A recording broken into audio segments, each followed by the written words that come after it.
Bom, gente, então hoje nós temos aí a professora Tana Mara, ela também é Mara. A Tana, ela é associada do Departamento e do Programa de Pós-Graduação de Filosofia da Universidade Federal do Espírito Santo. Ela possui bacharelado e licenciatura em Filosofia pela Universidade de São Paulo, mestrado, doutorado e pós-doutorado em Filosofia Contemporânea pela Universidade de São Paulo também. Ela foi coordenadora do GT de Filosofia Francesa Contemporânea entre 2012 e 2014, tem experiência na área de filosofia, atuando principalmente nos seguintes temas: Sartre, Beauvoir, fenomenologia, filosofia e psicanálise, e filosofia e gênero. E agradeço muito, Tana, por ter estar conosco aqui hoje, nos brindando com a palestra Pensar Gêneros a partir de Sartre e Beauvoir, o corpo como faticidade e vivência. Passo a palavra para a Tana, para poder começar aí tua fala. Tana, a Gabriela, ela vai mediar, tá, as perguntas do chat, e aí você prefere que ela vá passando para vocês as perguntas, ou você apresenta e deixa para o final? Boa tarde, né, a todos, a todas. Eu agradeço muito o convite da Silvia e do grupo, né, da gente continuar uma conversa que a gente começou no ano passado, né, e eu vou tentar fazer a apresentação no PowerPoint. Eu acho que fica difícil com a apresentação eu conseguir acompanhar ao mesmo tempo o chat, né? Então, daí, se a Gabriela puder ir passando as perguntas, o que você acha melhor? É o momento que você acha propício, ou então, se você achar que cabe mais para o final, né? Não tenho problemas com interrupção, com nada disso. Acho que é importante para manter o diálogo, né? Para não ser uma coisa tão estanque de eu falar o tempo inteiro, só depois vocês perguntarem. Então, sintam-se à vontade, né, para fazerem perguntas a qualquer momento. Eu só não sei se vou conseguir acompanhar muito ao vivo ali as perguntas, mas conforme for, a gente vai respondendo, vai conversando.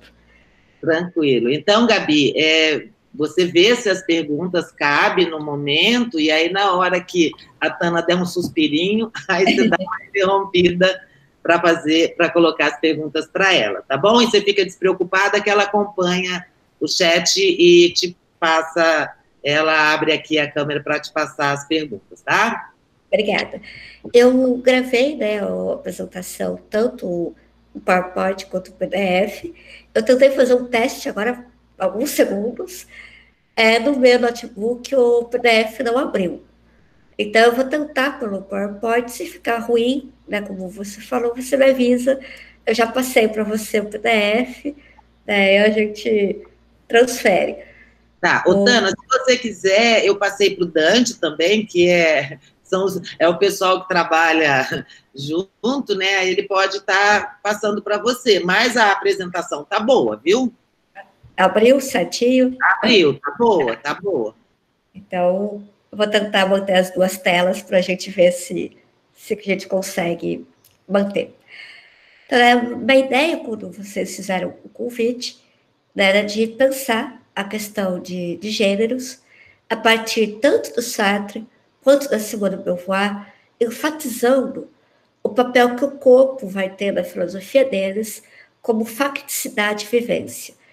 Né? Então, queria expor, mesmo que brevemente, né, o que significa essa facticidade para o Sartre e para a Simone de Beauvoir e como que ela aparece por meio do corpo. Antes disso, eu acho que é sempre importante que a gente tenha uma ideia de a partir de que lugar, né, o Sartre e a Simone de Beauvoir estão falando.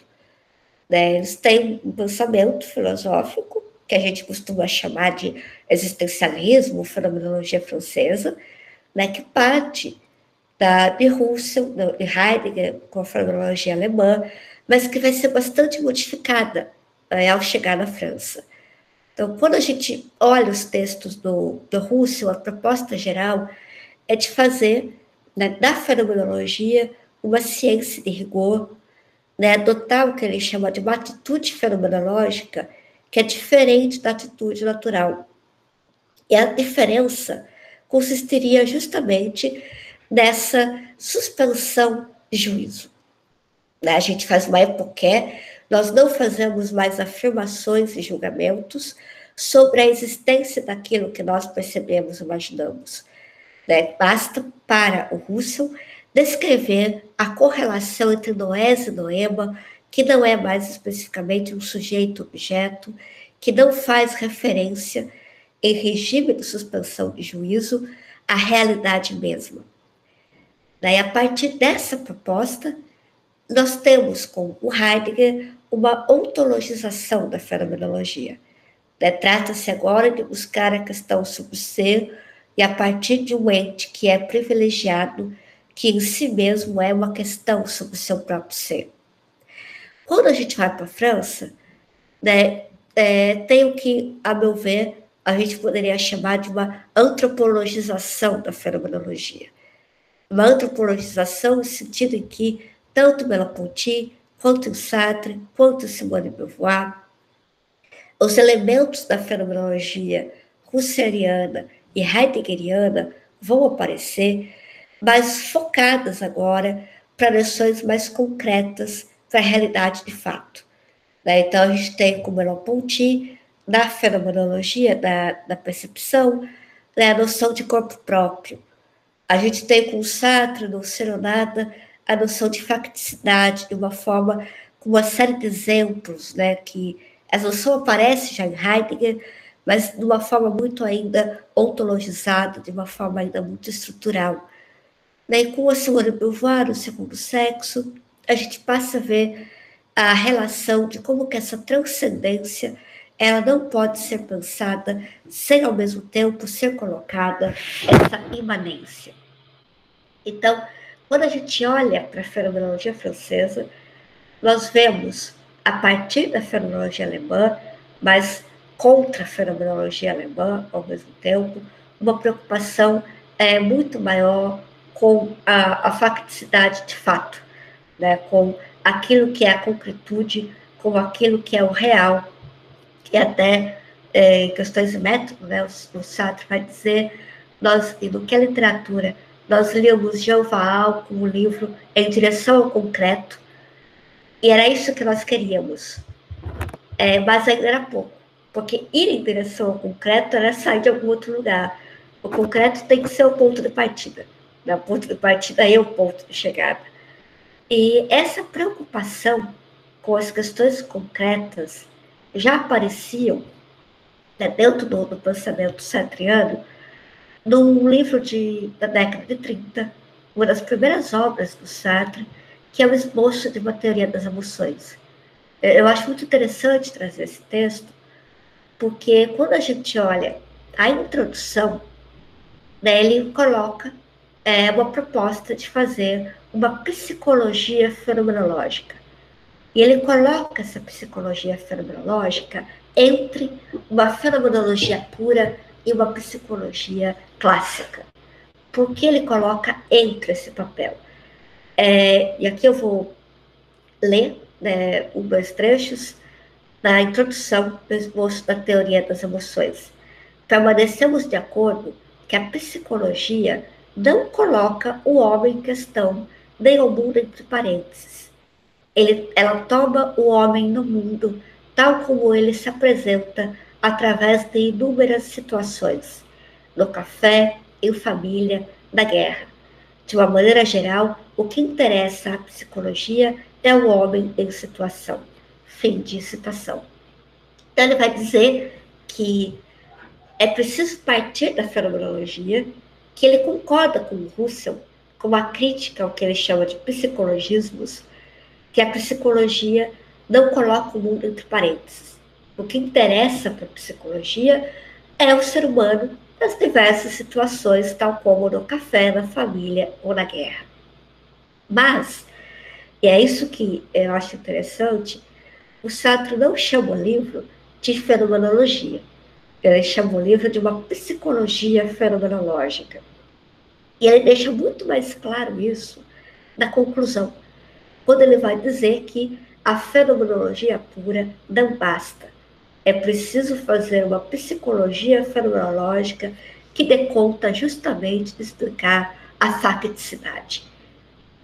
Então, embora partindo da fenomenologia, reconhecendo toda uma herança filosófica, o Sartre aponta desde o início para a necessidade de sair dessa fenomenologia pura, tal como colocada por Russell e Heidegger.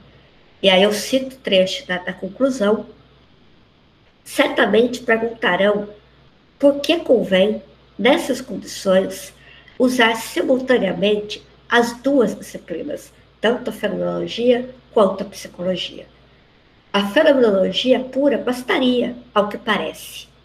Mas, se a fenomenologia pura pode provar que a emoção é a realização de essência da realidade humana enquanto afetividade, seria impossível mostrar que a realidade humana deve se manifestar necessariamente em tais emoções. Que haja tal e tal emoção, e somente estas, é algo que manifesta certamente a facticidade da existência humana. É essa facticidade que torna necessário um recurso regulado à empiria.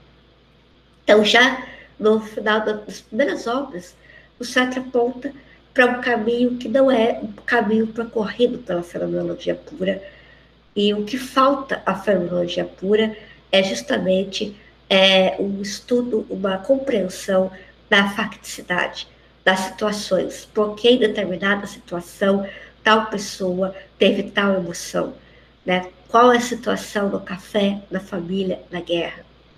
Então, é necessário para isso fazer uma psicologia guiada pela fenomenologia, né? Por isso que é uma psicologia fenomenológica, mas é uma psicologia que traz essa concretude que falta à fenomenologia a partir do momento em que a fenomenologia estabelece a necessidade de fazer uma suspensão de juízo sobre a realidade das coisas.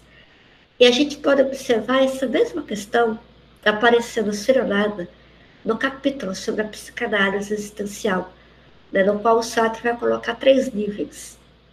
O primeiro nível é o nível estrutural, ontológico, que se aproxima da fenomenologia pura, que é o fato de que todo para si é desejo de ser em si para si. Isso é algo estrutural, dado. Mas há um outro nível que é necessário para essa ontologia fenomenológica, que é o nível da psicanálise existencial, na qual será compreendido qual é o desejo de ser de uma pessoa, né? O que torna uma certa pessoa aquela determinada pessoa. Não por meio da soma de ações, mas por meio do sentido geral da vida da pessoa, por meio do que ele vai chamar do projeto original. E, por fim, haveria um terceiro nível, que seria um nível ainda mais empírico, dessa da descrição dos dados, da soma, da enumeração, que então seria dada pela psicologia.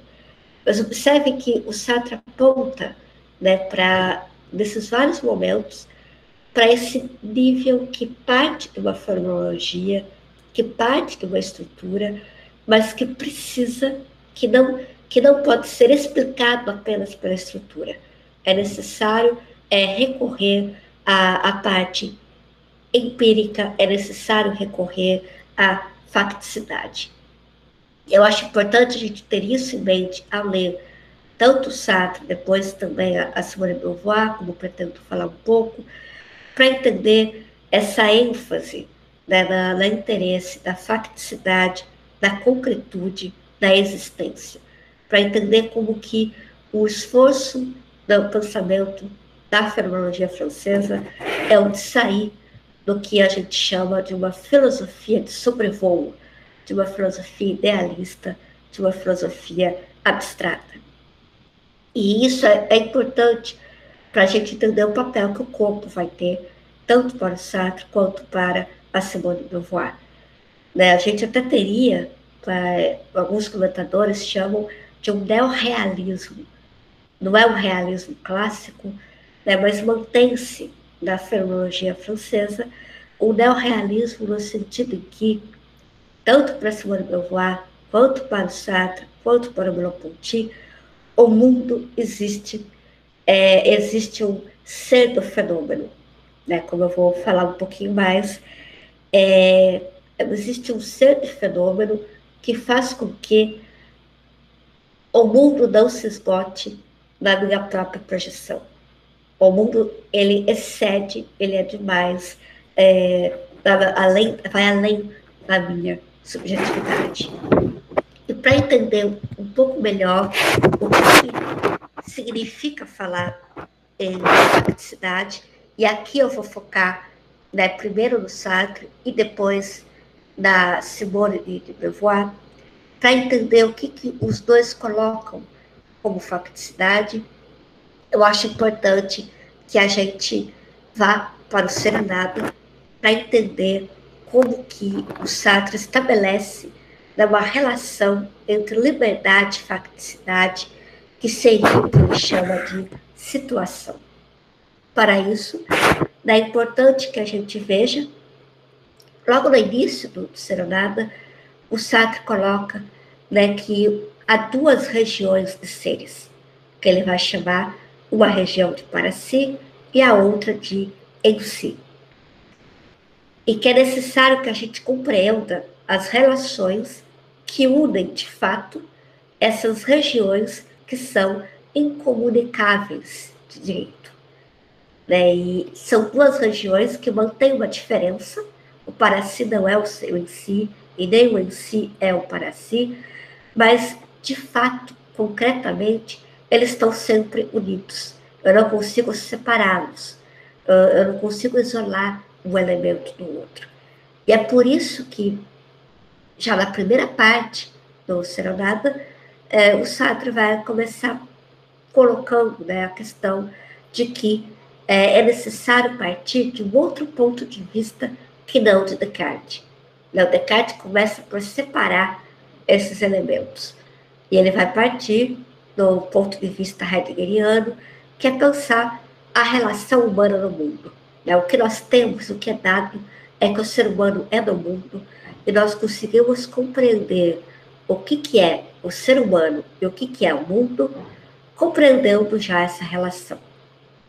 Mas é importante que a gente veja que essa união, de fato, não anula a diferença entre o para si e o em si. Eles têm modos de existência distintos. E o fenômeno, o que aparece para nós, ele depende de nós para ser um fenômeno. Mas ele não depende de nós para existir. O que o Sartre aponta já na introdução do Serenada como uma necessidade de sair do idealismo. Para a gente sair do idealismo, a gente tem que garantir que o mundo existe independente de mim. Há uma exigência que o Sartre vai colocar no que ele chama de uma transfenomenalidade do fenômeno. O fenômeno, ele é relativo absoluto.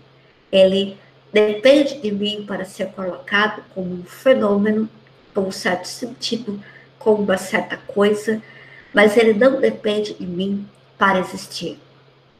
Isso aparece em diversas obras do Sartre, até mesmo se a gente vai olhar para a Náusea, no Diário do Roquemtin, a gente vê ele em diversos momentos mostrando que o mundo é demais, ele excede aquilo que eu percebo. Ele não se restringe àquilo que eu sou capaz de perceber agora. Então, o em si, ele existe para além da percepção do para si. No mundo real, existe uma estrutura, uma certa espessura que não foi escolhida por nós, que não foi criada por nós. Cabe a nós, e só nós podemos desvendar essa espessura. Mas não somos nós que criamos, não somos nós que constituímos o real. Isso reaparece né, de um modo bastante forte no que é a literatura. Eu gostaria de ler uma frase aqui, né? Cada uma de nossas percepções é acompanhada da consciência de que a realidade humana é desvendante. Isto quer dizer que através dela há o ser, ou ainda que o ser humano é o meio pelo qual as coisas se manifestam. Mas, se sabemos que somos os detectores do ser, sabemos também que não somos os seus produtores. Essa paisagem, se dela nos desviarmos, se estagnará longe dos olhos em sua permanência obscura. Pelo menos, ela só se estagnará. Não há ninguém suficientemente louco para acreditar que ela desaparecerá. Assim, a nossa certeza de sermos desvendantes se junta àquela de sermos inessenciais em relação à coisa desvendada. Fim de citação. Então, eu acho engraçada a citação, porque no mundo da filosofia a gente tem um número grande de pessoas suficientemente loucas para acreditar que porque eu deixo de olhar aquela árvore, a árvore deixa de existir. Né? Se a gente olha para o Berkeley e mesmo para o Russell, o objeto é aquilo que eu percebo. Então, eu garanto que ele existe enquanto eu percebo. Daí o Sartre está colocando uma outra perspectiva, que é, não, sou eu que desvendo o mundo? Sou. Mas não sou eu que escolho esse mundo. Não sou eu que constituo esse real. Se eu deixar de olhar para essa paisagem, ela vai permanecer ali, né? Mesmo que eu não olhe. E é essa ênfase, né, da existência da coisa, independente do momento em que o parece olhe, que vai ser fundamental para a gente pensar a questão da facticidade, né? Para pensar o peso que a concretude tem na filosofia do Sartre. O fenômeno, ele é desvendado por mim, mas ele não é criado por mim. Né? Por mais que a parede que está aqui na minha frente, ela tem uma certa estrutura, né? Ela é formada por tijolos, mesmo que eu queira atravessá-la, eu não vou conseguir. Existe algo ali que foge, né, àquilo que eu sou capaz de determinar. E é isso, aliás, que vai estabelecer a diferença entre o que é o real e o que é o imaginário para o Sartre. Né, uma parede que eu imagino, eu posso colocar a consistência que eu quiser nessa parede que eu imagino. Eu posso muito bem fazer, né, uma parede que eu consiga atravessá-la sem problema nenhum.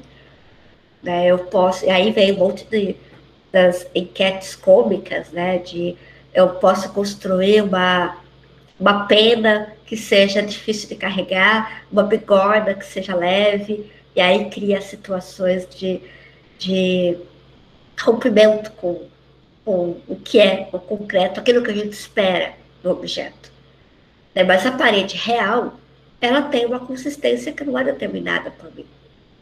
E mesmo que eu deseje atravessá-la, eu não vou conseguir atravessá-la.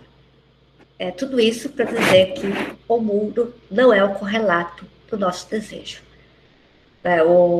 As coisas não são criadas, os outros não nos olham tal como nós desejamos que o mundo seja, tal como os outros nos olham.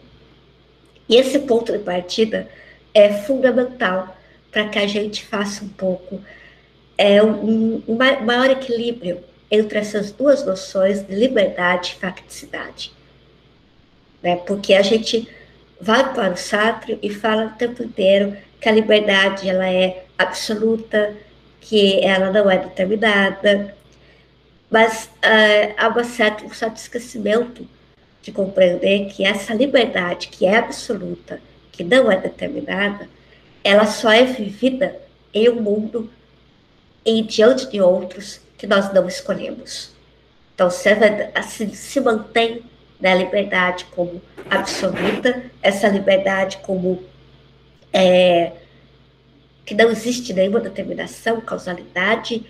É verdade também que ela não é igual ao decisionismo ao voluntarismo, que ela não significa conseguir modificar, conseguir tudo. A liberdade aqui do Sartre, ela vai ser uma condenação à não identidade entre nós e o mundo, e mais ainda, uma condenação à não identidade entre nós e nós mesmos. Eu não sou idêntica a mim mesmo. E é nessa não identidade, nessa não coincidência, que está a liberdade. Então, ela é absoluta por isso. Há uma irredutibilidade da subjetividade, há uma recusa, né, de uma plenitude, de uma identidade de mim com o mundo e de mim comigo mesmo. Então, se é verdade que não existe nenhuma determinação, nenhuma causalidade, é verdade também que a liberdade não é sinônimo, Sartre, de conseguir o que se quer, né, de ficar nessa filosofia de sobrevoo, que é justamente isso que ele está combatendo o idealismo. Então, ele mantém esse absoluto como a irredutibilidade da subjetividade. Ela não desaparece em nenhuma circunstância. E é isso que faz com que, mais para frente, né, lá em questões do método, o Sartre vem a dizer que, mesmo nas piores situações possíveis, a subjetividade não desaparece. O ser humano alienado não deixa de ser um ser humano. Ele é alienado, mas ele é um ser humano alienado. Então, a liberdade absoluta, ela está focada nessa impossibilidade de reduzir o humano a uma coisa, a impossibilidade de reduzir qualquer pessoa ao que ela é de forma absoluta, de forma imutável, de forma estática. Daí, para entender isso, o Sartre lança a mão na segunda parte, desculpa, não sei nada, das estruturas imediatas do para si. Daí eu quis trazer duas delas, que para mim estão sempre em jogo, né? Então essas noções de tensão, ambiguidade, são noções que eu vou trazer sempre para falar do Sartre e da Simone de Beauvoir, e eu acho que ela traz esses dois lados da mesma moeda, para usar também uma expressão que o Sartre repete em alguns momentos. A gente tem dois lados da mesma moeda, mas é a mesma moeda. Né? A gente não consegue dizer que é uma moeda sem esses dois lados, que não são iguais, mas a moeda precisa desses dois lados para ser uma moeda. Então, quando a gente fala de para si, né, dois lados dessa mesma moeda, é a presença si e a facticidade.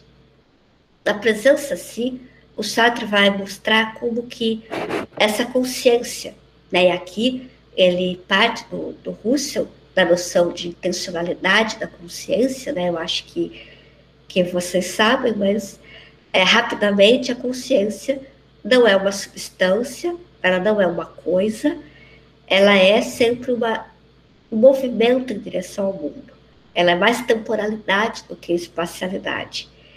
E nesse movimento em direção ao mundo, ela vai ser, ao mesmo tempo, uma consciência tética do objeto e uma consciência não tética de si. O Sartre lança a mão dessa consciência não tética de si, que também vai ser um meio termo entre uma reflexão e o inconsciente. Ela não é reflexiva de si mesma, mas ela não é inconsciente de si mesma. E desses dois movimentos se dão ao mesmo tempo. Agora que eu estou aqui, a minha consciência está voltada para uma tela de notebook. É isso que está sendo posto. Mas ao mesmo tempo que há essa consciência tética do mundo, né, dessa tela, há uma consciência que não é colocada, que não é posicionada, mas que está ali alerta, né, para o fato de eu ser uma consciência que percebe um objeto. É ela que permite depois que eu possa refletir sobre esse movimento. Mas essa presença si, né, ela vai ser uma tentativa. Eu quero atingir um certo movimento, né? Eu quero falar dessa consciência tética do objeto. Mas na hora que eu quero falar disso, eu sou remetida à consciência nautética de mim mesma. Agora eu quero fazer uma fotografia da consciência nautética de mim mesma, mas eu sou levada a falar da consciência tética no objeto. Então eu não consigo parar esse movimento em lugar nenhum. Eu quero fixá-lo e eu sou remetida a esse outro movimento que constitui uma mesma coisa. Né? Eles não são coisas distintas, mas é o mesmo movimento, é uma dualidade que é uma unidade. E quando eu quero fixar um dos lados, eu sou jogada para o outro lado. E é isso que forma a presença a si. E é o que eu coloquei no PowerPoint. O si representa, portanto, uma distância ideal na imanência entre o sujeito e a si mesmo. Uma maneira de não ser sua própria coincidência, de escapar à identidade. Felicitação. Isso traz, né, o que o Sartre vai falar de uma fissura impalpável no próprio para si. Há um nada que separa a consciência de si mesma. Aí que vem a não coincidência, a não identidade, é daí que vem que o para si não é o que ele é. Então, esse si é o tempo inteiro na forma de não identidade, de não coincidência, como uma forma de não ser o que nós somos.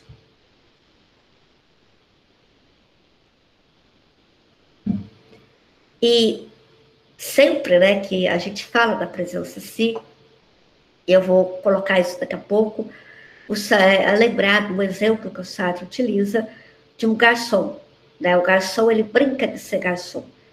Ele não é garçom do mesmo modo que o tinteiro é um tinteiro. Né? O tinteiro é tinteiro, há uma identidade, há uma coincidência. Eu não posso falar que o garçom é garçom da mesma maneira.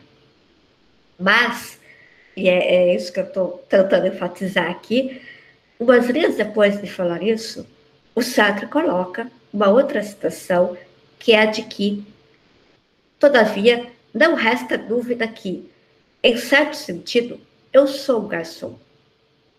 Caso contrário, poderia designar-me diplomata ou jornalista.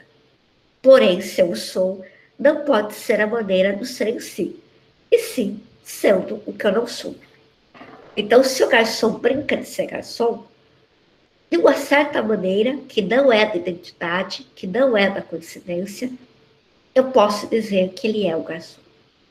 E o que permite dizer que ele é alguma coisa é justamente a facticidade. E é aí que a gente chega nesse segundo lado da moeda, que é a facticidade ou a presença ao mundo. Essa facticidade é o que faz justamente a diferença entre um garçom brincar de ser garçom e um garçom brincar de ser diplomata. Né? E é a citação que eu trouxe, na medida em que existe nele algo do qual ele não é o fundamento, que é a sua presença ao mundo. Há uma certa contingência do em si que infesta o para si. A gente não consegue apreendê-la diretamente, mas essa contingência nem se deixa captar e nem desaparece. E é esse pedaço do em si que a gente carrega com a gente, que o Sartre vai chamar de facticidade. Embora a gente não consiga apreender esse em si de forma isolada, do modo como a gente apreende, nós também não conseguimos eliminá-lo. Né? Até na parte sobre o outro, o Sartre vai dizer que é uma sombra que não respeita a nossa própria projeção.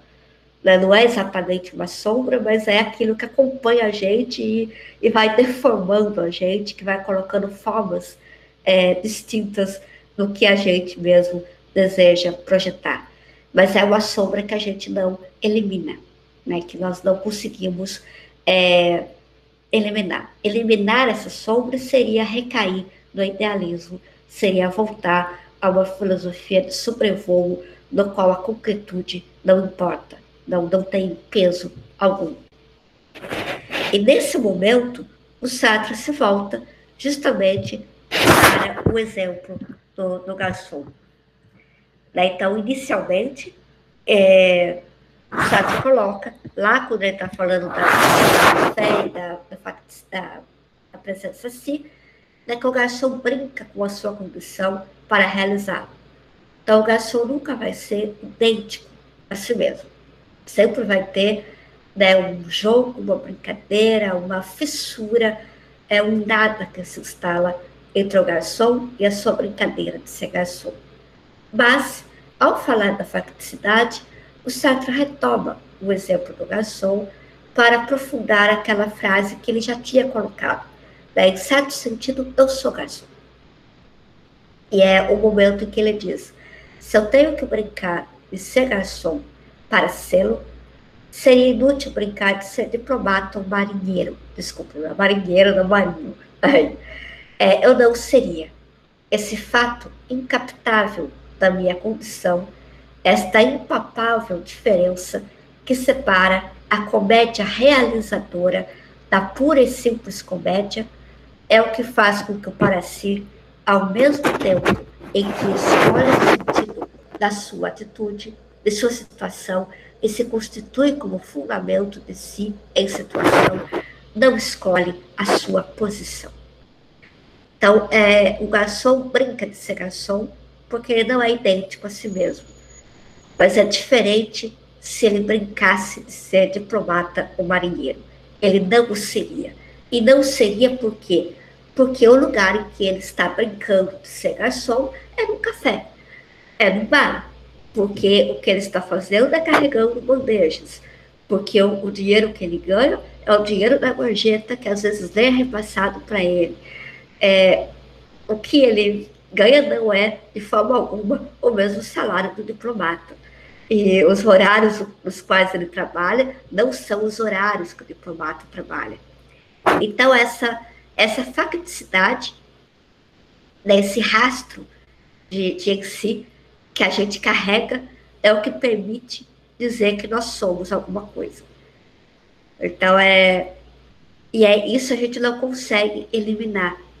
Alguém, por exemplo, começou a fazer um barulho aqui perto de algum outro apartamento, e é o em si que essa palestra vai carregar, que não cabe, não está no âmbito da minha escolha.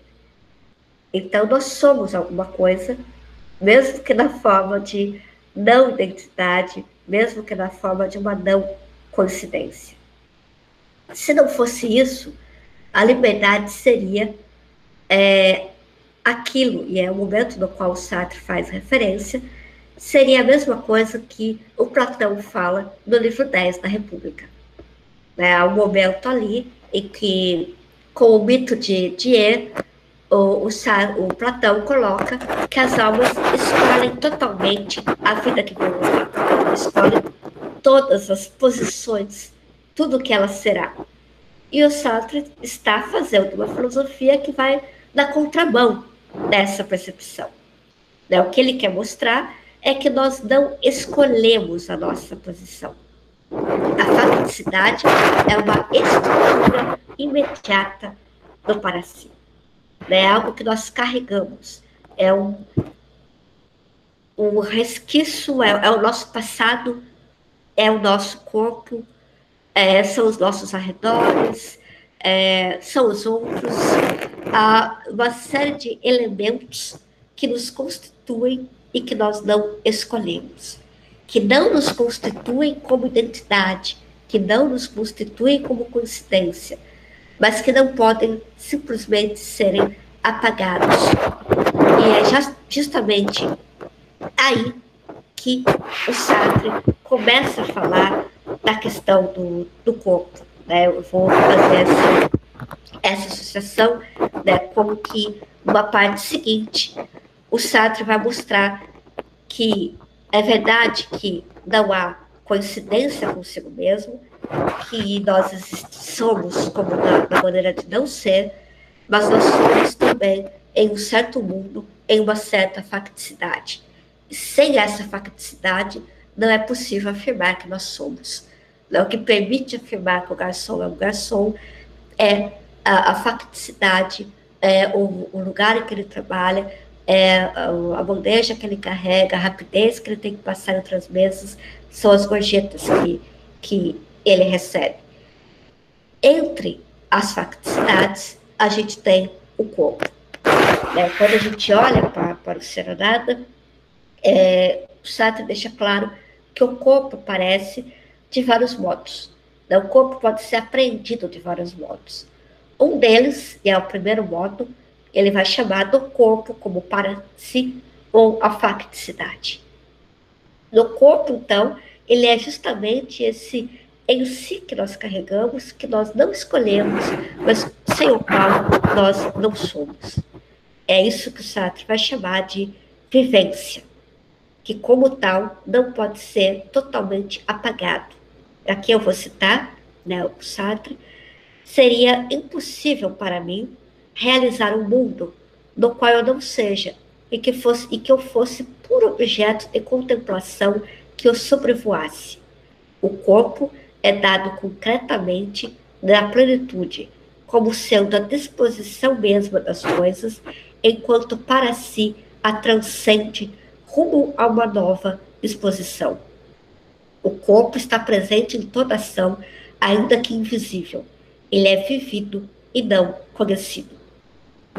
O corpo será a relação originária com o mundo, o nosso próprio surgimento no meio do ser.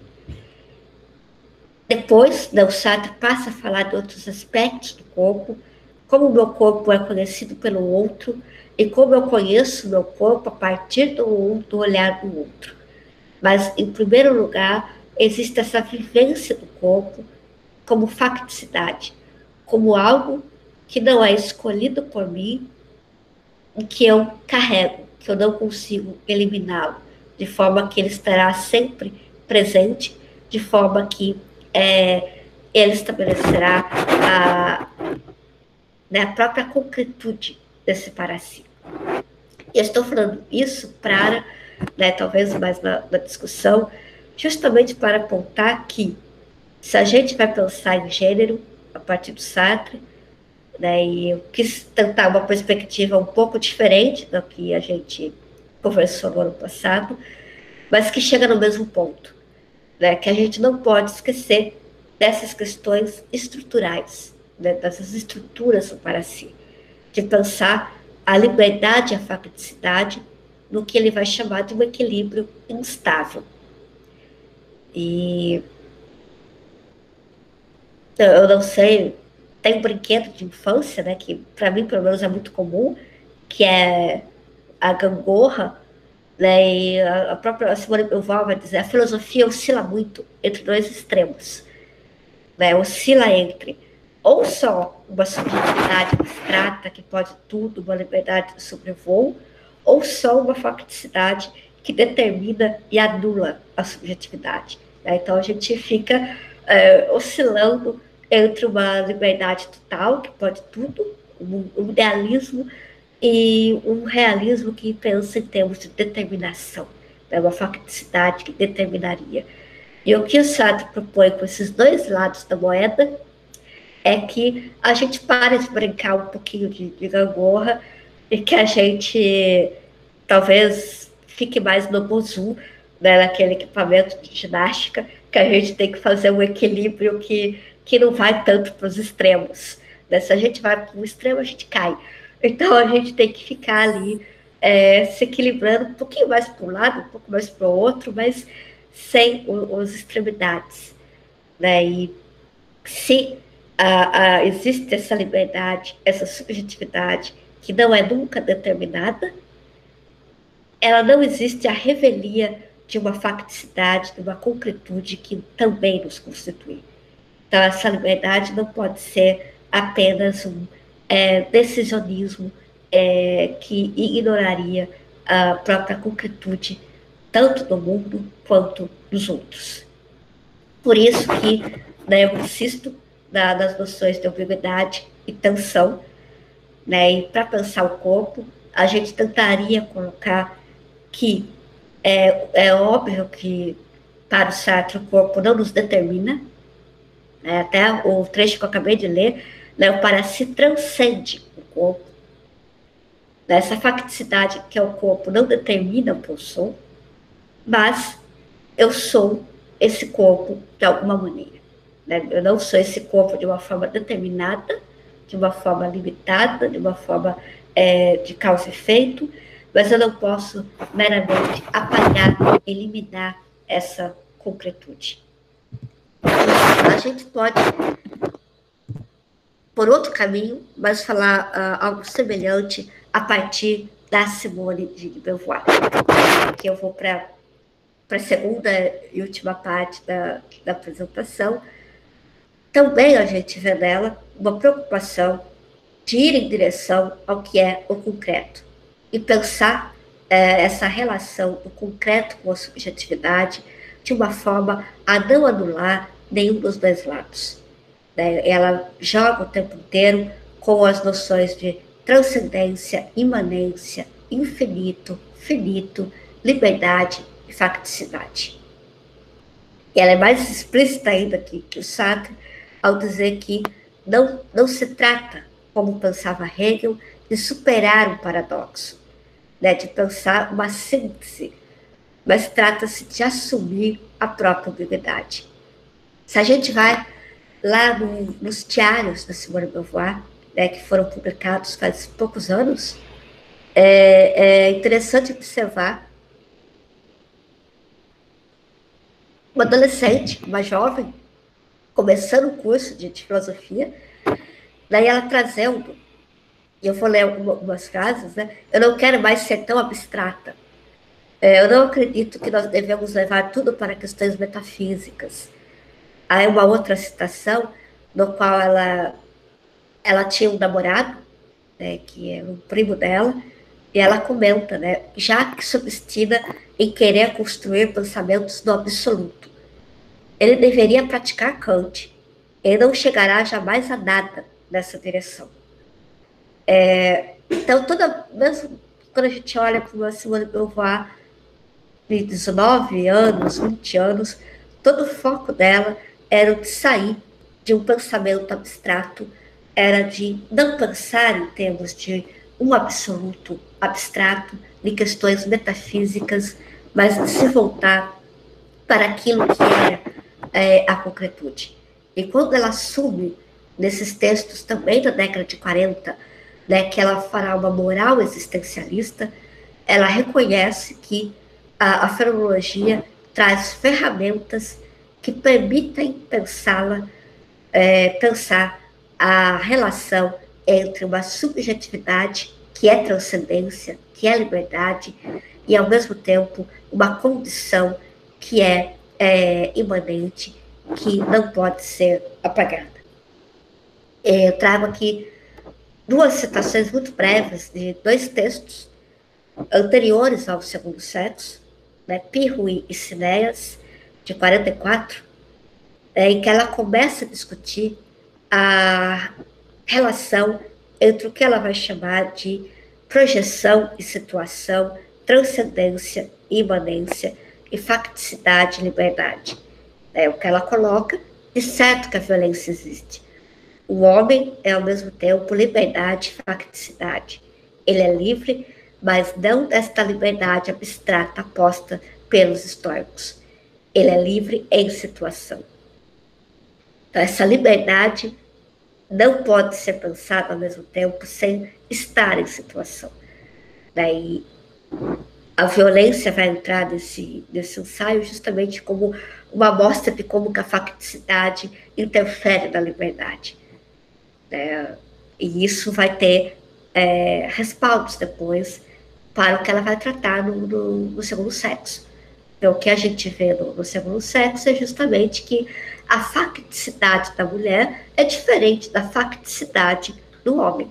A condição concreta que é colocada a uma subjetividade chamada, né, definida como mulher, é diferente das situações concretas que são colocadas para uma subjetividade que é designada como homem. Um pouco depois, em 1947, no livro Por uma Moral da Humanidade, é o momento no qual a Simone de Beauvoir coloca muito claro, isso que eu brinquei agora há pouco da gangorra, que a história da filosofia tenta se refugiar em dois opostos extremos, ou numa subjetividade pura e abstratamente livre, ou em uma objetividade que é fixa e determinista. E seja uma opção ou outra, o que a filosofia faz é recusar a ambiguidade. E para ela, e a citação que coloquei, para atingir a sua verdade, o homem não deve tentar dissipar a ambiguidade do seu ser, mas, ao contrário, aceitar realizá-la.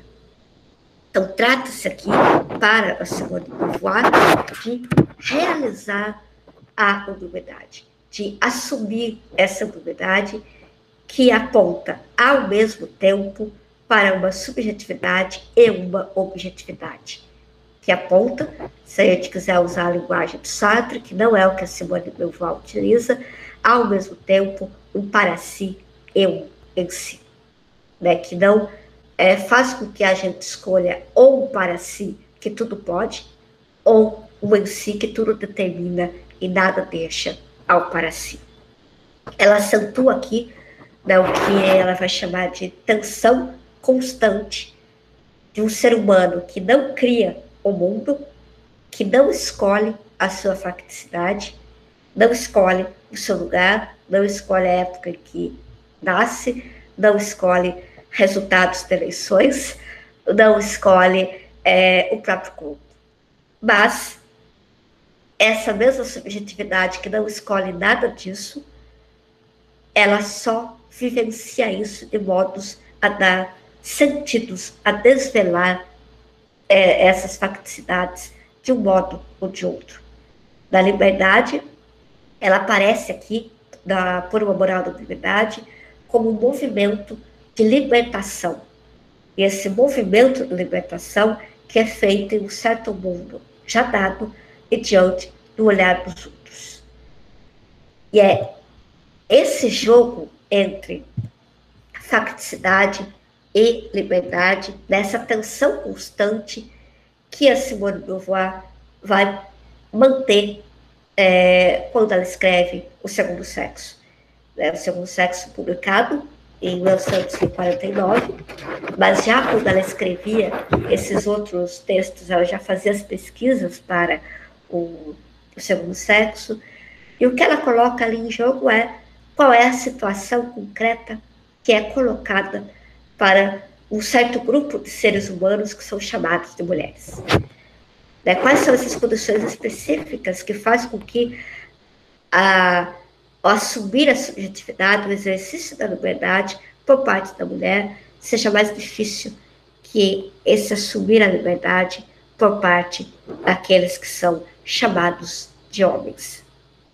E logo no início, ela aponta para a necessidade de sair de novo desses dois extremos que agora vão ser chamados de conceitualismo que traz uma essência, e ao mesmo tempo de sair do nominalismo.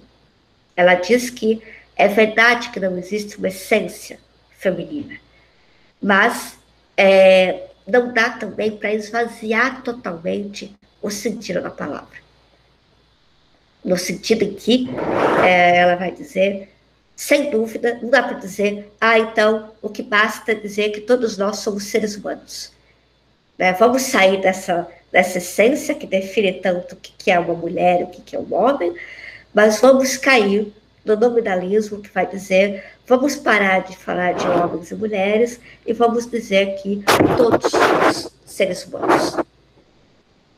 Aí a gente tem uma abstração total, e ela vai apontar muito claramente já na introdução do Segundo Sexo, na página 10, aqui é uma situação.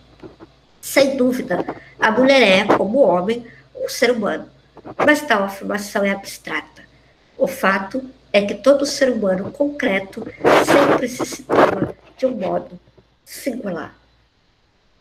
E, embora todos sejamos seres humanos, o que ela se propõe a fazer é uma fenomenologia, é descrever o modo como esses seres humanos aparecem e como é que eles são vistos. E ela vai enfatizar, pelo menos hoje, é claro que a sociedade se divide mais ou menos em duas categorias, chamadas homens e mulheres. E é dessa descrição da realidade que ela parte, sem esvaziar totalmente o fato de que existem mulheres.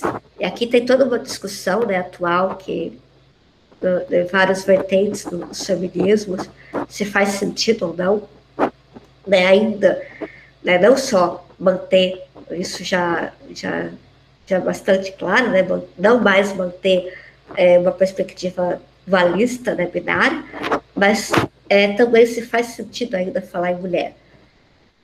A meu ver, para Simone de Beauvoir, faria sentido em um certo sentido muito específico, né, de apontar que essa concretude existe, que há diferenças nessas concretudes. Não no sentido de determinar o que a palavra deve ser, mas, e aqui tem, eu recorro a Juliana Missaglia, que é uma pesquisadora que tem escrito textos de feminismo a partir da fenomenologia, ela aponta, mesmo por uma perspectiva de luta, né, de manter a categoria, esvaziando essa categoria de todo o determinismo, mas talvez a importância de mantê-la como reconhecimento de experiências comuns de opressão. E até, eu não vou me lembrar agora, posso procurar depois, existe um artigo que ela faz referência, que é justamente, se não existe mulher, por que é então que eu tenho medo de sair à noite sozinha na rua? A gente consegue esvaziar totalmente essa facticidade? Para a Juliana Missaglia, não é possível fazer isso a partir da fenomenologia. E mais que isso, ela aponta também para a importância de pensar lutas comuns. É claro que uma luta não pode anular a outra, é claro que vão ter reivindicações que vão ser específicas, né, mas a gente só consegue fazer uma luta mais política e comum se nós reconhecemos que há experiências comuns de opressão. Né, e se a gente esvazia totalmente o que é ser mulher, até que ponto a gente não está colocando em risco a própria possibilidade de uma luta mais conjunta. A gente discute isso depois, mas aqui na introdução, né, no segundo sexo, a Simone de Beauvoir coloca a importância de manter o nome mulher, ao menos como uma descrição do modo como a sociedade se colocava naquele momento. E ela passa, então, no primeiro volume, a explorar justamente o modo como a mulher foi vista ao longo da história da humanidade. Aí a gente sabe, enquanto o homem sempre se coloca, né, o homem é o sujeito, ele se coloca como aquele que transcende, que vai além, que é o ser ativo, que conquista, modifica o mundo. A mulher é vista, né, ela é objeto, ela é vista como aquela que é dependente, como aquela que é passiva. Ela é sempre colocada como um ser relativo ao homem, enquanto o homem se coloca como aquele que é o essencial. E o texto da Simone de Beauvoir vai na contramão, né? vai na tentativa de mostrar justamente que a mulher é também liberdade, mas que há uma dificuldade posta por toda a historicidade que foi construída, por todos os mitos que foram historicamente criados, né, que tentam impedir que a mulher exerça a sua subjetividade.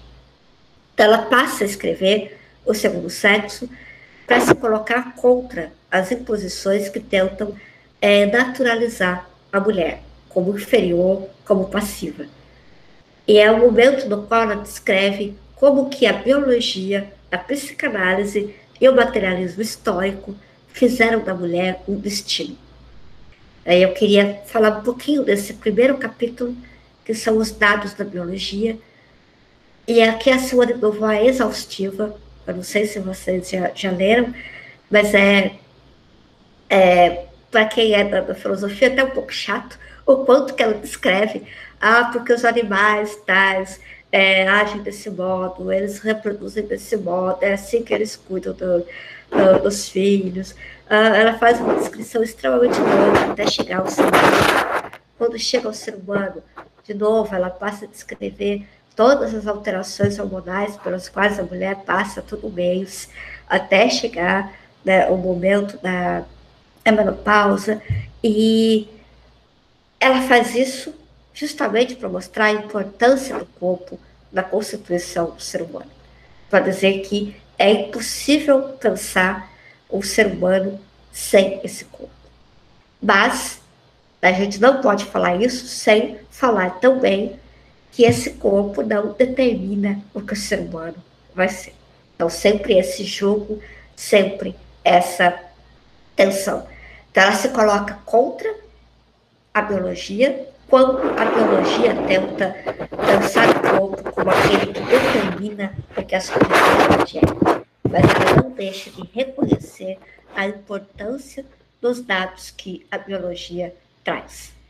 Então, essa citação um pouco longa do segundo sexo. Esses dados biológicos são de extrema importância. Desempenham na história da mulher um papel de primeiro plano. São um elemento essencial da sua situação. Em todas as nossas descrições ulteriores, teremos que nos referir a eles, pois sendo o corpo um instrumento de nosso domínio no mundo, este se apresenta de modo inteiramente diferente, segundo seja apreendido de uma maneira ou de outra. Eis porque os estudamos tão demoradamente. São chaves que permitem compreender a mulher. E um pouco depois, né, o corpo da mulher é um dos elementos essenciais da situação que ela ocupa neste mundo. Mas não é ele tampouco que basta para a definir. Então, a gente tem aqui, né, o reconhecimento tanto da faticidade quanto da liberdade.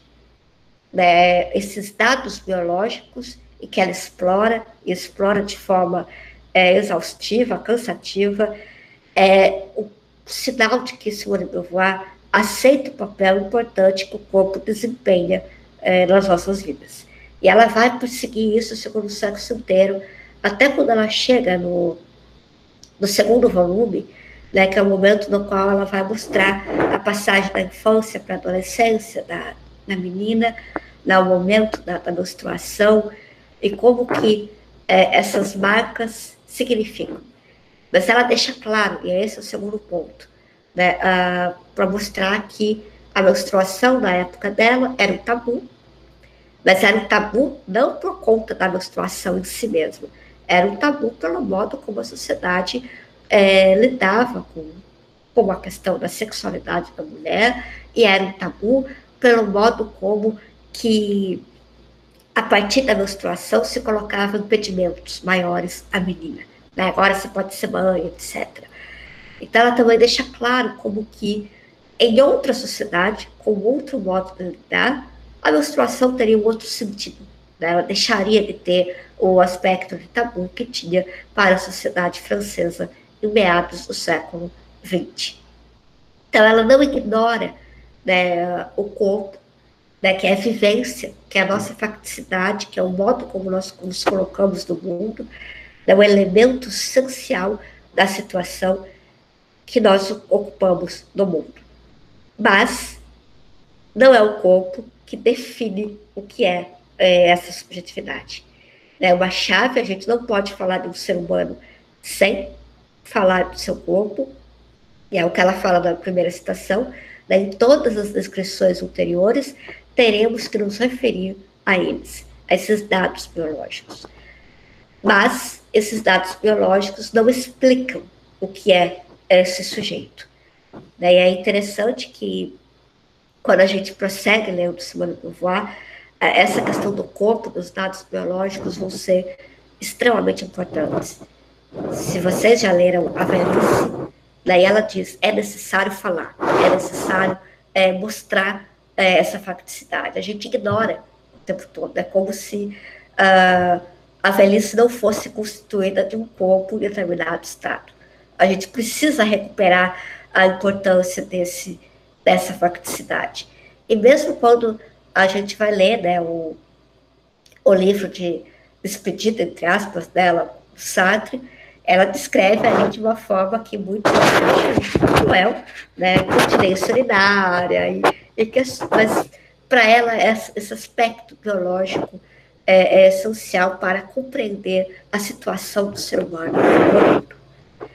Né? Então, não há uma ignorância do corpo, do mesmo modo que não há uma determinação do corpo em relação à subjetividade. Ambos têm que ser pensados ao mesmo tempo. E é isso que ela vai trazer no segundo volume, né, do segundo sexo, para mostrar que a facticidade da mulher é diferente da facticidade que é dada ao que a gente chama de homem. Né? O menino tem que brincar de boneca, casinha. O menino vai pular, vai na rua, vai brincar com os outros, vai subir numa árvore. Há uma condição específica, que é a condição das mulheres, que passa também por uma constituição fisiológica diferente.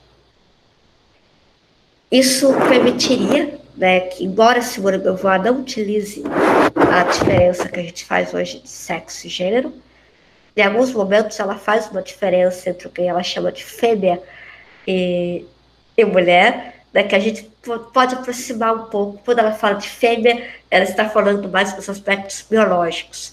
Né? A gente poderia aproximar mais do que a gente chama hoje de sexo. E quando ela fala mulher, ela falaria mais do gênero. Mas o que eu estou tentando trazer aqui para a gente conversar é que é necessário sair dos determinismos. Mas a gente não pode sair do determinismo, né, e cair no subjetivismo solipsista e abstrato, que acha que passa pela vida sem se alterar em nada pela facticidade, né, sem ser constituída também pela facticidade. Nosso corpo está ali, nosso passado está ali, sem nos determinar, mas sem que eles desapareçam, sem que a gente possa simplesmente, né, vou rasgar essa folha, jogar e fazer como se ela nunca tivesse existido. E é por isso que no finalzinho do segundo sexo, a Simone de Beauvoir passa a mostrar a questão da libertação da mulher. Ela vai mostrar que algumas mulheres privilegiadas que teriam, né, uma certa independência financeira, que teriam uma profissão. Aí também é uma discussão bastante atual com a questão dos feminismos, né, do trabalho doméstico, não. Mas, sem chegar a isso ainda, a Simone de Beauvoir coloca que mesmo que algumas tenham tido a condição de poder fazer um caminho diferente da maior parte das mulheres, elas ainda não tiveram uma libertação moral, política e social. Né? Isso porque, e aqui eu vou ler um trechinho do final, a mulher que se liberta economicamente do homem, nem por isso alcança uma situação moral, social e psicológica idêntica a ele. E a explicação que a Simone de Beauvoir dá para isso é o fato de que a sociedade continua a cobrar dessa mulher que ela se comporte moralmente, sexualmente, de uma forma diferente. E ela vai dizer muito claro que, né, e eu acho que, infelizmente, isso ainda vale para o nosso mundo acadêmico também, né, o caminho que uma mulher tem que percorrer para se tornar uma professora de uma universidade é um caminho muito diferente do que um homem tem que percorrer.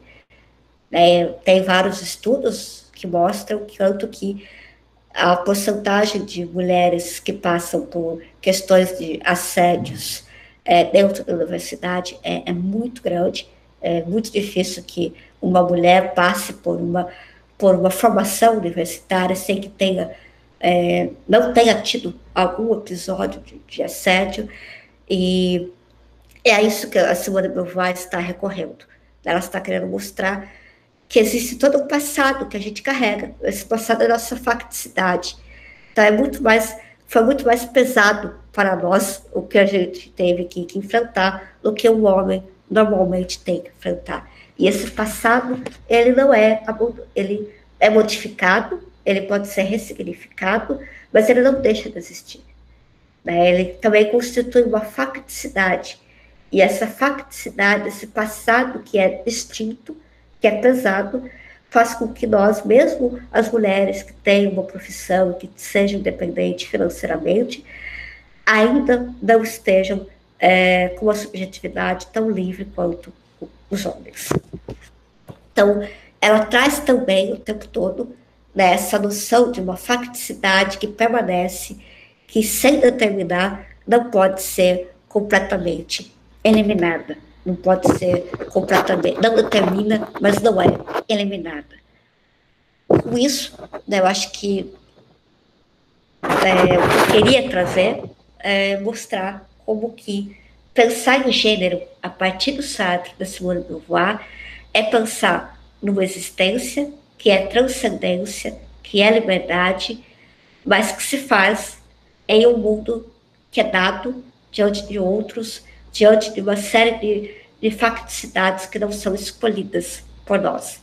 E se essas facticidades podem ser ressignificadas, se elas são sempre vividas, elas não são meramente eliminadas ao nosso prazer, ao nosso desejo. É o irreal que se molda aquilo que a gente deseja, mas ele só se molda aquilo que a gente deseja porque ele não existe. O que é o imaginário para o Sartre é justamente colocar o que não existe aqui. O que não existe é o correlato do meu desejo. Agora, o que existe, isso que é a facticidade, não é o correlato do meu desejo. Então, se nós somos liberdade, essa liberdade sempre se faz, né, em meio a uma série de facticidades que não são escolhidas por nós e que nós não conseguimos, ao nosso mero desejo, modificar totalmente. Então, se a gente sai do determinismo, da relação de causa e efeito, com o Simone de Beauvoir e o Sartre, a gente não cai no outro extremo. A gente não cai numa indeterminação total, a gente não cai numa subjetividade que é abstrata, que não tem o pé no chão. E essa subjetividade, ela não está ali enterrada, mas ela não está sobrevoando. Ela está ali sempre em contato com o chão. E eu trago isso porque, a meu ver, né, a questão essencial dos movimentos feministas, de gênero, que têm que ser valorizados, que são essenciais, que têm modificado uma série de coisas, mas que em alguns momentos ou em algumas vertentes parece que tem a ilusão de que a gente pode abandonar esse chão, de que a gente pode fazer uma subjetividade de sobrevoo, que é seu no mundo mágico que o Sartre vai falar, né, a gente modifica tudo de uma hora para outra e conforme a gente quer. Né? Eu tenho um pouco de receio, eu falo isso não como uma crítica aos movimentos, de forma alguma, mas eu falo isso como um receio de que os movimentos nos quais nós estamos vá para um lado que mais prejudique do que possa trazer ganhos para nós mesmos. Eu tenho o receio que a gente está num outro momento da gangorra, né, que para sair de um momento de um determinismo, para se colocar contra a causalidade e efeito, que a gente esteja caindo numa ilusão de uma subjetividade toda poderosa que pode totalmente eliminar e ignorar a facticidade. Então, eu tenho receios. O que pode acontecer com isso, né, de que é claro que a facticidade ela é interpretada, ela é vivida, ela é significada, ela é transformada, né, então ela não determina, mas eu vejo um passo além em alguns momentos, e é um passo além de ignorar a facticidade, né, de eu já li, né, por exemplo, uma, uma colega minha, né, que é trans, e ela coloca em vários momentos um apagamento total no passado dela. E eu vejo isso como uma certa preocupação de não é que ela modificou o corpo, que ela se coloca de uma outra forma, que ela reinterpreta o passado dela. Ela quer mesmo apagar o passado. Né? Ela é uma recusa total do passado, como se a pessoa que ela se construiu hoje pudesse ser construída a partir do nada, sem esse passado que ela foi. Né? Esse passado que ela rejeita, esse passado que fez mal para ela, mas é o passado que está ali, que foi ressignificado, que vai ter que ser lidado, modificado, mas que não pode simplesmente deixar de existir. Né? Essa é uma ilusão de uma subjetividade bastante poderosa, né? De que eu posso hoje decidir uma coisa e tudo o resto vai ser eliminado da minha vida. Então, quando eu vejo algumas falas ou alguns discursos nesse sentido, eu fico com um certo receio que a gente esteja indo para outro movimento da gangorra, né, e que a queda pode ser mais feia de lidar com aquilo que o Sartre vai falar. O nosso desejo não é satisfeito, existe o fracasso do desejo. O real não é aquilo, não é o correlato do meu desejo. Então, às vezes eu tenho muito conversando só para trazer questões, né, para a gente conversar. Às vezes eu tenho uma impressão de que com esse movimento o que se quer fazer é chegar a uma certa identidade. O que se quer deixa eu ver se eu consigo articular, né? Eu não me sinto idêntico a mim mesmo, né? Eu ignoro toda uma facticidade e com ela eu chego a uma nova identidade. Eu sou idêntico a mim mesmo e os problemas acabaram. Não, os problemas não acabaram. Nós nunca seremos idênticos a nós mesmos em qualquer das formas que a gente for. Então, eu vejo algumas armadilhas, né, que é importante a gente ficar atento. E, nesse sentido, eu acho que o Sartre e o Simone de Beauvoir são bastante importantes para mostrar sempre esses dois lados.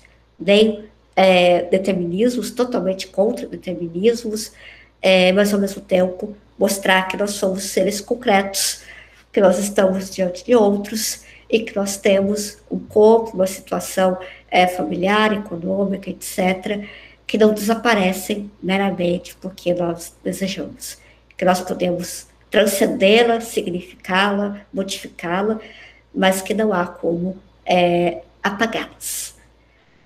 Então é isso. Eu vou agradeço, né, vocês. Aí, se a gente quiser conversar, se vocês quiserem discutir, eu acho que eu vou mudar o notebook de lugar, que está meio escura, né? Ver se fica um pouco mais claro. Não sei se melhora um pouco. Mas aí passo a palavra para vocês, que a gente quiser conversar. Ótima imagem, prof. Obrigada pela sua disponibilidade, pela sua apresentação, pela sua aula, né? No decorrer da fala, a gente estava conversando aqui num grupo a par sobre as nossas dúvidas, sobre as nossas questões, sobre... Eu acho que principalmente por ser um assunto muito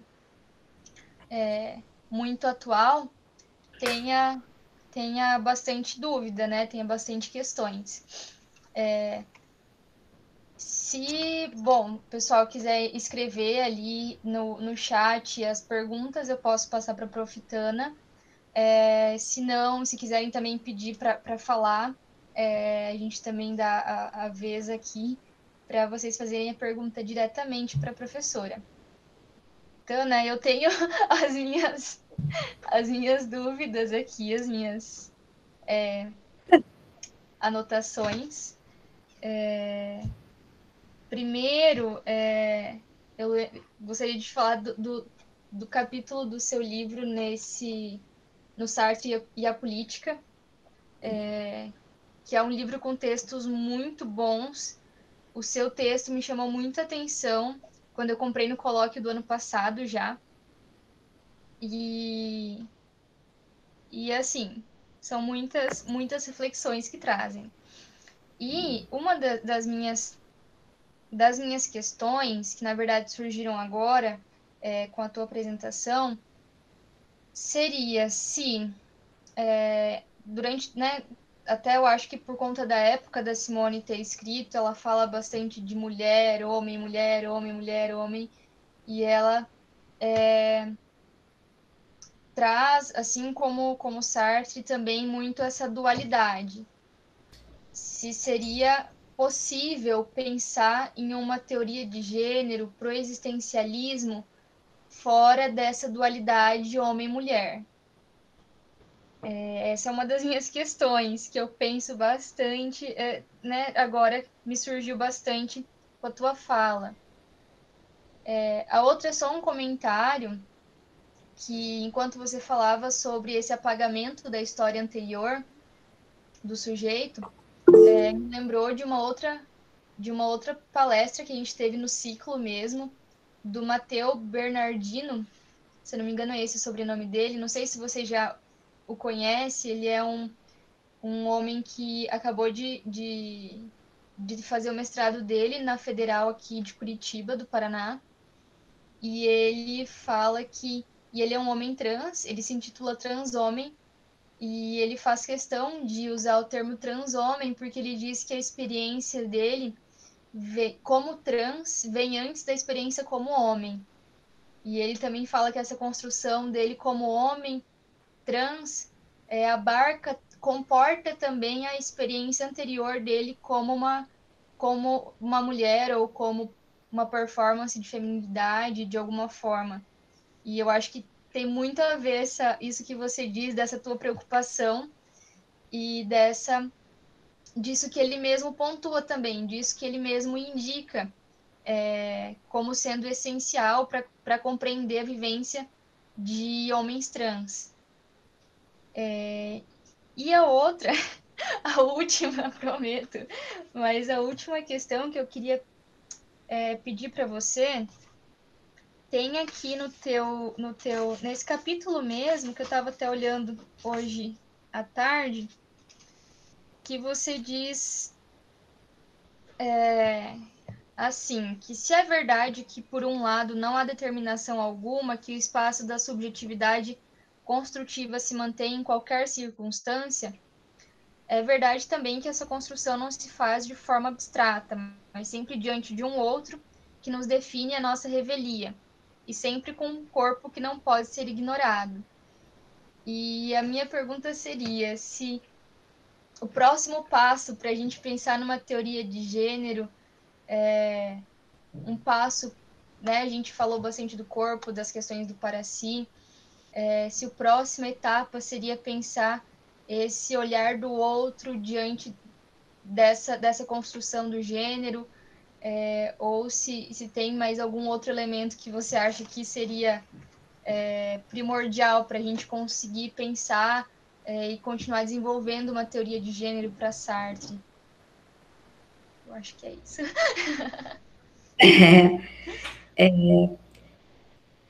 Obrigada, né, pelas questões. É algo também que eu tenho pensado. Eu não vou ter uma resposta, né, para elas, mas eu Eu li faz pouco tempo um livro sobre feminismo e fenomenologia, né, e que aponta justamente como que o feminismo se construiu como outra vertente filosófica, que é mais Foucault e Deleuze, até você falar desconstrução do gênero, né, a mantra vem muito mais daí do que do Foucault, do que da fenomenologia. Uma das críticas que se faz da fenomenologia é o fato de que, mesmo Merleau-Ponty, que fala do corpo do homem. Aí a gente tem uma série de questões, né, dentro da filosofia, que é, por exemplo, a Simone de Beauvoir fala sobre trans? Não, quase nada. É possível pegar o método que ela aplica para falar da condição da mulher, para falar da condição do trans? A gente pode fazer o mesmo caminho que ela fez, para mostrar como que aquele dado biológico, o modo como que foi criada uma mitologia sobre a mulher, faz parte da facticidade, de como que essa mulher vai ter impedimentos, vai ter maiores dificuldades de se colocar como subjetividade. Uma outra história, mas usando o mesmo método, a gente pode fazer para assuntos que ela não trabalhou. Agora, se a gente vai chegar a uma teoria de gênero não dualista, eu não sei porque, eu estou falando desse livro justamente porque tem um artigo ali que mostra, né, como que o feminismo se ancorou demais em questões linguísticas. E ali um artigo que mostra que o pensar gênero a partir da fenomenologia vai por outro caminho. É um texto que critica muito Foucault, né, que coloca como que a existência depende do próprio ato linguístico para Foucault. E ela vai mostrando como que, por conta disso, o Foucault coloca algumas questões de assédio em dúvida porque as palavras não existiam. Então, essa ênfase no problema de linguagem, eu não vejo muito esse caminho para uma teoria do gênero a partir da fenomenologia. Então, nesse sentido, não é tão problemático manter palavras. Né? Como que a gente pensa no Sartre? Existe para si, existe em si. São duas regiões dos seres, são distintas. Na prática, elas se complementam, a gente não consegue separar uma da outra. O fato de existir a palavra liberdade, a palavra facticidade, são duas palavras. O que existe na prática? A situação. A situação é formada tanto pela liberdade quanto pela facticidade, de tal forma que eu não consigo, de fato, dizer o que vem da liberdade, o que vem da facticidade. Eu estou usando esses exemplos só para colocar pares, dois pares, né, duas palavras, mas que não se tornam um problema, porque eles não pensam isso de forma dualista. Então, o problema não está em usar palavras diferentes. O problema está em pensar a relação entre essas palavras de uma forma dualista. Então, utilizar a palavra mulher e utilizar a palavra homem, da perspectiva filológica, na leitura que eu tenho tentado fazer, não é um problema. O problema está em pensar que elas são categorias estanques, completamente separadas, que elas se comportam de forma dual. Então, eu veria mais um caminho de esvaziar essas palavras de significados específicos, dizer, mulher é isso, mas mantendo as palavras. Mas é uma perspectiva pessoal, né? Como eu acho que a fenomenologia faria esse prosseguimento pensando na questão do gênero, vendo que eles mantêm as palavras, a distinção das palavras, mas não colocando uma relação dualista entre elas. Né? Então, nesse sentido, eu passo para a terceira questão, né? Eu não vejo a desconstrução do gênero que estaria mais nesse esvaziamento de um sentido determinado para as palavras do que sair inventando 1000 palavras.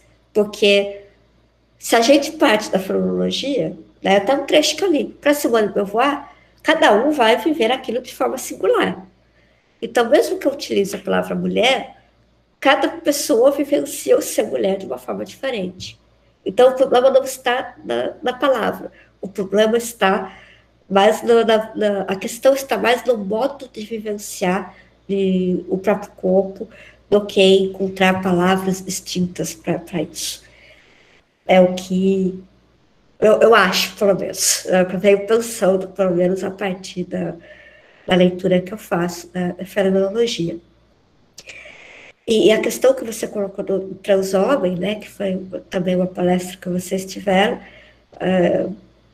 eu concordo totalmente, assim, a vivência, ela faz parte, né, mesmo que seja algo que a gente não consiga lidar, né, mesmo que né, eu tenho um passado religioso que eu renego, mas é um passado religioso, isso não...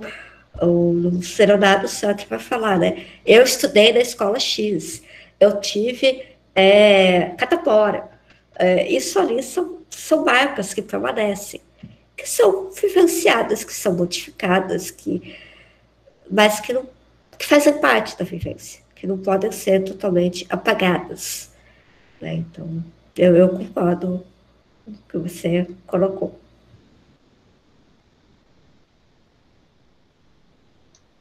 Eu acho que a Bia tinha uma questão antes. Tá aí, Bia?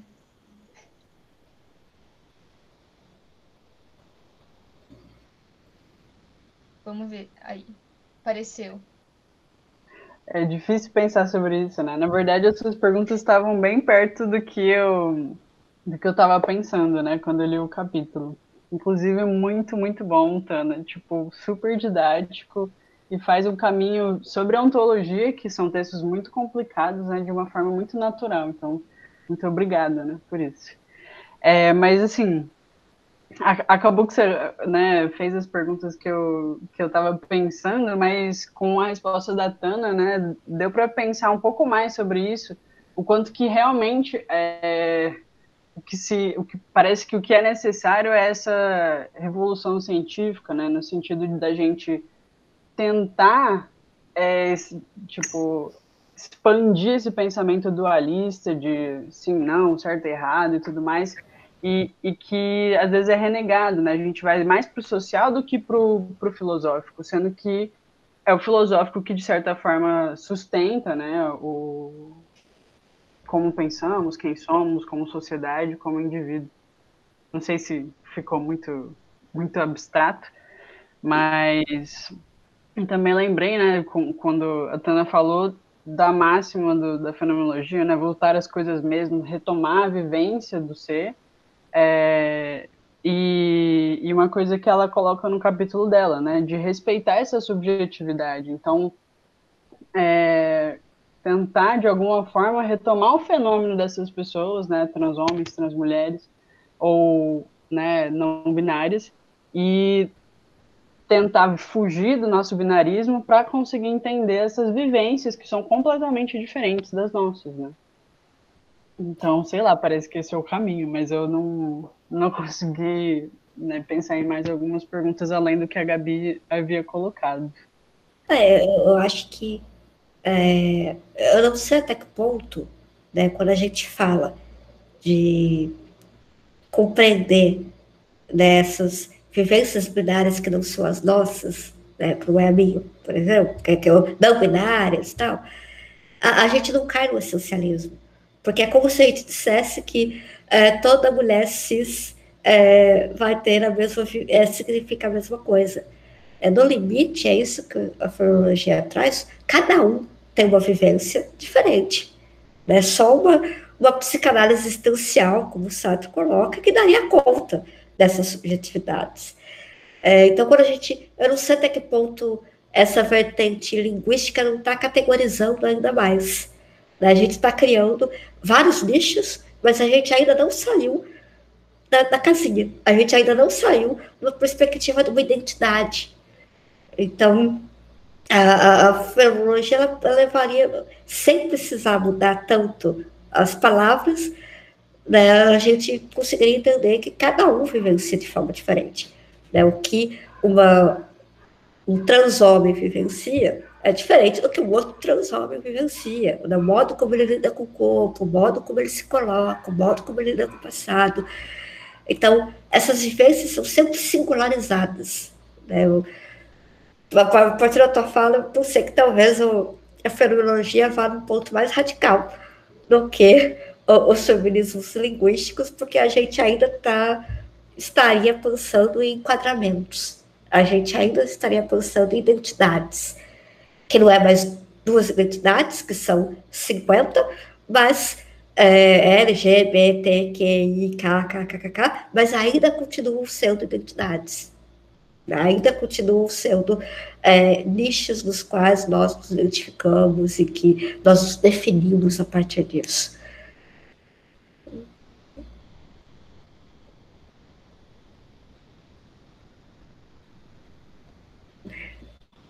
Bom, deixa eu ver se tiver mais alguém que queira comentar mais alguma coisa. A Adriana Souza disse que quer fazer uma pergunta. Pode, se quiser ligar o microfone, Adri. Ali, a dica. Olá, tudo bem? Desculpa o atraso, né? Eu esqueci completamente, mas é muito bom ver você, professora, falando. Nossa, muito incrível, né? Eu tenho 2 questões. A primeira é um tanto quanto muito filosófica, que hoje sabe quando a gente está lendo um parágrafo e a gente trava? E aí eu travei justamente numa parte de um texto do Sartre, que é a questão do método, que ele fala: a praxis, com efeito, é uma passagem do objetivo ao objetivo pela interiorização, né? O projeto como superação subjetiva da objetividade. Aí eu dei uma travada nesse momento. Travada é justamente a palavra que eu queria dizer, porque eu não consegui compreender esse movimento, né? Que é o objetivo para o objetivo, não consegui compreender. Eu fiquei muito angustiada com essa partinha só, e aí travou toda a minha leitura, toda a escrita do projeto e tudo mais. E a segunda questão é sobre a angústia feminina na Simone de Beauvoir, né? No Segundo Sexo, ela fala muito sobre como que todas essas questões que o patriarcado coloca nas mulheres influenciam na psique feminina. E eu queria muito falar sobre como que isso influencia também na minha psique, porque a gente passou agora por um processo eleitoral, né? E eu fiquei muito angustiada, porque as pessoas estão comemorando muito por mais mulheres no poder, né? Estão comemorando muito, e eu fico muito angustiada de ver que me parece que como que eu posso dizer? Esses pequenos movimentos liberais, né, que não vai ser uma libertação coletiva, cabe tanta comemoração, e eu fiquei muito angustiada. Eu não sei, queria que a professora falasse um pouco mais sobre isso. A primeira questão, né, desse método, a gente pode buscar no serenado também, né, mas o que a gente tem? A gente tem as condições concretas, né? Nasci no sexo XX, sou vista como mulher, nasci numa cidade do interior de São Paulo, família X, religião Y. Essas são as condições, essa é a minha facticidade. Esse é o objetivo, que é a primeira palavra aqui que você leu. Só que eu passo desse objetivo para um outro objetivo pela interiorização. Isso que me é dado, esse corpo, essa família, essa cidade, essa religião, elas são vivenciadas por mim. É isso que vai ser o interiorizado. É isso que vai ser o projeto.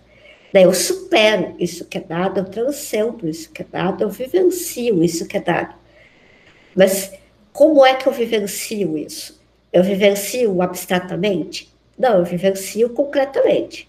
E é aí que a gente chega no segundo objetivo. Né? Então, eu parto de condições concretas dadas, que são vivenciadas por mim, e ao ser vivenciadas por mim, transformam, se colocam na própria objetividade. O modo como que eu vivo o meu corpo parece concretamente, objetivamente, para os outros. Então, é essa passagem que é feita. Né? A gente parte do que é dado, a gente parte do que é concreto, só que esse concreto não determina, ele é sempre vivenciado, é isso que é a interioridade aí, né? É isso que é a superação, no trecho que você leu, é isso que é a subjetividade. Mas essa superação, essa interiorização, ela é sempre concreta, ela sempre vai se mostrar no objetivo. Então, a gente parte do objetivo, chega no objetivo modificado pela subjetividade. Não sei se... Agora, a segunda questão é... Eu não acho que... Aí também é uma questão pessoal, né? Não estou falando mais do Simone de Beauvoir e do Sartre. Mas eu não acho que seja ruim o fato de ter mais mulheres no legislativo, no executivo. Eu acho que em um certo grau é importante. Por que um certo nível? Primeiro porque aí são parte da Simone de Beauvoir e do Sartre que não tem essência. O fato de ser mulher não necessariamente vai defender questões de direitos humanos. A gente tem a Damares ali como prova muito clássica do que os estragos que uma mulher pode fazer no campo para direitos humanos das mulheres. Então, não basta ser mulher para garantir que ela vai lutar por melhores condições das mulheres. Mas tem essa questão também, de que é uma conquista mais individual, né? Ela é mais solipsista. Né? Aqui em Vitória, 2 mulheres foram eleitas para a Câmara dos Vereadores, uma do PT, uma do PSOL. É bom, é importante, é essencial que mulheres de esquerda assumam esse poder, esse lugar que não era delas, né, que não era permitido que elas ocupassem, que elas não conseguiam conquistar, porque a sociedade impedia. Agora são 2 mulheres sozinhas numa Câmara de Vereadores extremamente conservadora. Então, eu não sei, também uma outra preocupação que eu tenho, pessoalmente tenho, eu não sei se uma mudança efetiva passa fora da política. Eu acho que tem que haver uma mudança política, né? Mas, então eu não ficaria focada só em aspectos morais, coletivos, de rua. Eu acho que uma mudança política para estruturar essas mudanças são necessárias. Agora, então, por isso para mim é importante ver mulheres de esquerda preocupadas com o direito das mulheres nesses lugares. Mas é verdade que é pouco. É verdade que 1, 2 ali não vai conseguir fazer essa mudança que tem que ser coletiva. Né? É o que aponta Simone de Beauvoir no final do Segundo Sexo. Né? Tem que construir a floresta de uma vez só. Né? Não é uma árvore depois a outra. E é o que ela vai enfatizar no vídeo que tem no YouTube dela, porque eu sou feminista, né, em que ela vai colocar a necessidade de uma luta coletiva. Né? Não basta uma mulher conseguir uma certa projeção, essa luta tem que ser coletiva, essa luta tem que ser política. Né? Mesmo porque não basta também a gente reduzir a questão de gênero a uma questão ideológica, que ela vai apontar muito claro ali, antes de existir os esquerdomachos, como a gente chama, mas ela vai colocar muito claro que maio de 68 mostrou o quanto que a esquerda é machista, o quanto que, se as relações de classe, gênero e raça estão interligadas, não basta resolver, como a esquerda pensa, a questão de classe para resolver a questão de raça, a questão de gênero. Então, é muito mais complexo. Eu não acho que a gente tem que ficar triste por essas conquistas, mas elas não bastam. De fato, elas não bastam. Sim, talvez. Opa! Talvez deve ser dialético, né? Porque ao mesmo tempo que a gente tem a luta na rua, a gente tem a pressão dentro da câmera, né? Porque senão não tem uma efetividade. Obrigada.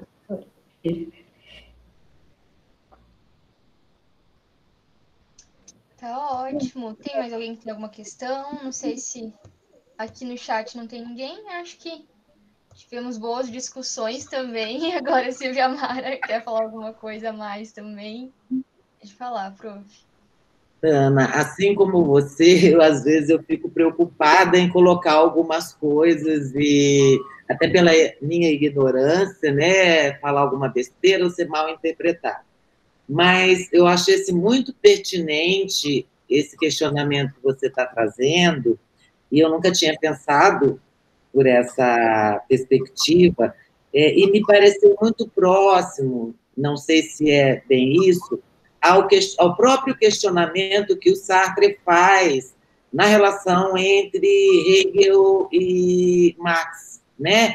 Então, parece assim que a modernidade, ela traz essa dualidade, aí vem a pós-modernidade, desconstrói, mas ao desconstruir, ela desconstrói trazendo também outras identidades, né, esse movimento aí dialético, e me parece que você está trazendo questionamentos de uma superação dessa relação.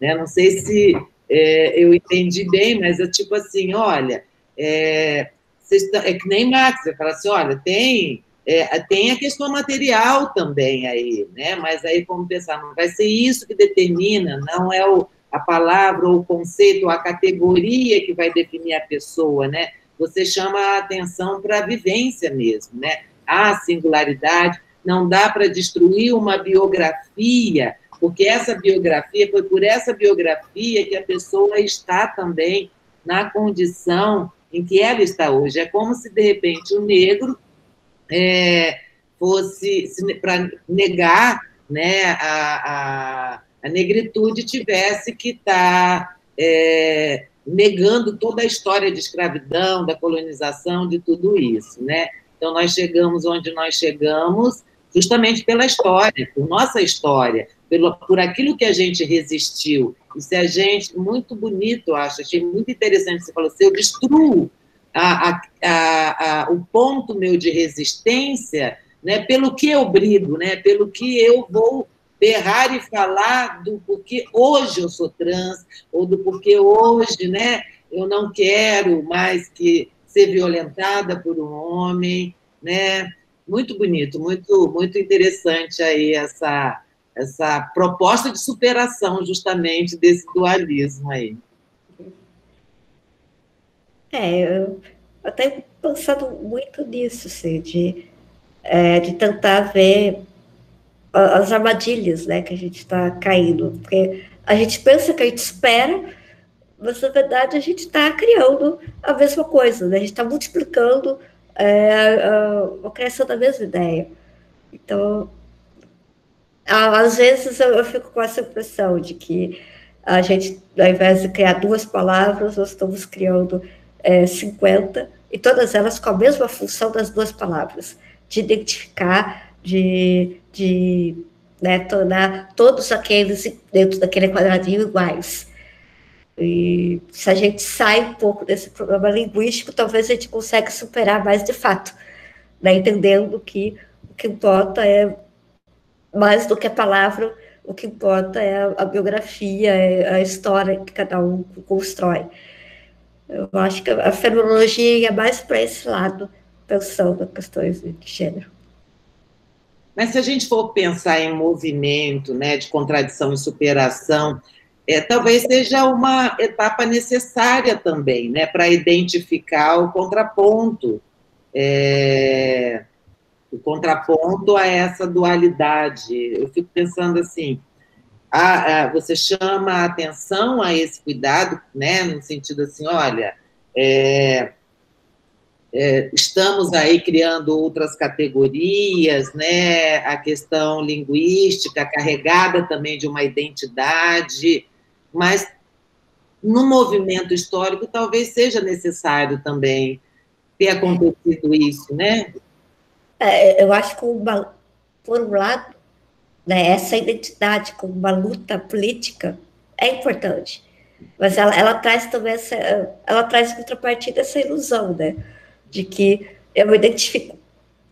A gente não é nunca identidade, a gente não é coincidência. Então, seja a palavra X ou Y, o fracasso continua ali, né?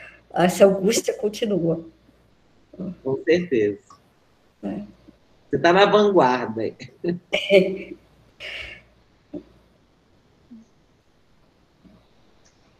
Então, a gente encerra agora a nossa palestra de hoje, a nossa aula. Muito obrigada, prof, por ter aceito o nosso convite. Desde a sua palestra do ano passado, a gente vem lembrando muito do que a gente pensou naquele momento, a gente vem se inquietando muito com as tuas ideias, com as tuas provocações, com as tuas propostas, com os teus textos. Volta e meia a gente volta neles também para pensar sobre fenomenologia, existencialismo. E, enfim, eu acho que é sempre muito bom te ouvir. E muito obrigada. E que venham outros momentos de partilha. Outros encontros, né? Com certeza. Eu agradeço muito vocês pelo convite. Foi ótimo continuar a conversar com vocês. Você é sempre bem-vinda, Tânia. E, assim, muito didática. Eu acho que teu papel estava esbarrando em alguma coisa, eu falei, não vou interromper, porque estava um raciocínio tão fluindo, que eu falei, se eu interromper, eu acho que vai ser pior do que o barulhinho do papel ali raspando, eu acho que no microfone alguma coisa assim. É muito didático, você vai seguindo um raciocínio que para a gente é muito bom, muito gostoso estar te acompanhando. Então, a UEM aqui está sempre de braços abertos a você. Semana que vem começamos lá o ciclo, né? O ciclo. E só temos que te agradecer aí de todo o coração. Eu que agradeço. Nós vamos gravar, depois que tiver certinho a gravação, eu te passo o vídeo, o link lá. Tá? Obrigada. Obrigada a você, gente. Boa noite. Obrigada aí. Boa noite. Beijão para todos vocês.